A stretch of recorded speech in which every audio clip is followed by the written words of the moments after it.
Al-Ikhwah Azani wa Azakumullah. Kita lanjutkan pembacaan Al-Adabul Mufrad. Berkata Imam Al-Bukhari rahimahullah, haddatsana Abdus Salam qal haddatsana Hafs an Ubaidillah an Zaid bin Aslam an abihi qal sami'tu Umar yaqul al-madhu dhabhun. Qala Muhammad yakni idza qabilaha. Telah menceritakan kepada kami Abdus Salam, ia berkata telah menceritakan kepada kami Hafs dari Ubaidullah dari Zaid bin Aslam dari ayahnya. Ia berkata, aku mendengar Umar berkata, pujian adalah penyembelihan. Pujian adalah penyembelihan. Muhammad berkata, yakni jika menerimanya. Nah, ini hadisnya ya ikhwah, hadisnya dari Umar bin Al-Khattab. Umar bin Al-Khattab dalam hadis ini, nah berarti ini hadis mauquf, cuma sampai sahabat Nabi Umar. Umar berkata, al-madhu dzabhun. Pujian adalah penyembelihan. Pujian adalah penyembelihan. Maksudnya apa? Ketika seorang memuji orang lain di hadapannya, maka ia seperti sedang menyembelihnya, sedang membinasakannya.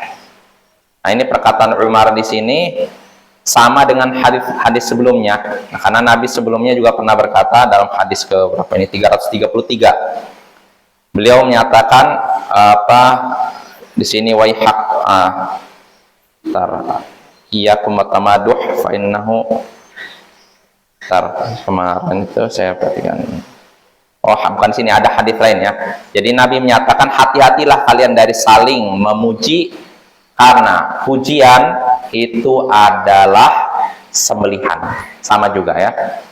Jadi artinya di sini perkataan Umar sama dengan perkataan Nabi. Intinya sama. Artinya memperingatkan kita dari memuji orang lain di hadapannya.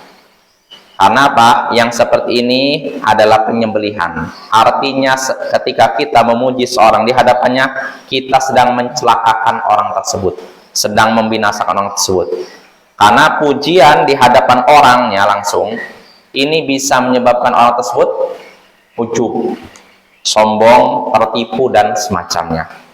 Dan sebenarnya yang jadi masalah, yang berbahaya bukan cuma buat yang dipuji, yang muji juga. Karena kalau orang suka muji di hadapan orang lain, nanti akan dianggap apa?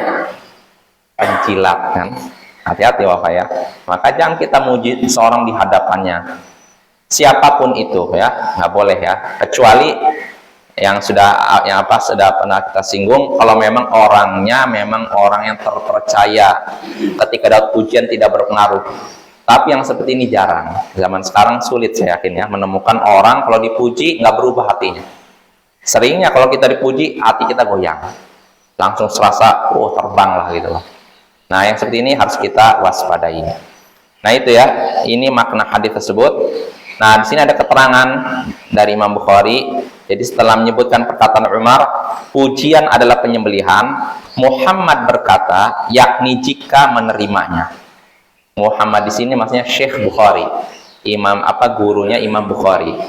Jadi ingin menjelaskan, pujian adalah penyembelihan. Pujian adalah penyembelihan. Pujian adalah mematikan, membinasakan. Ini bagi orang yang menerimanya.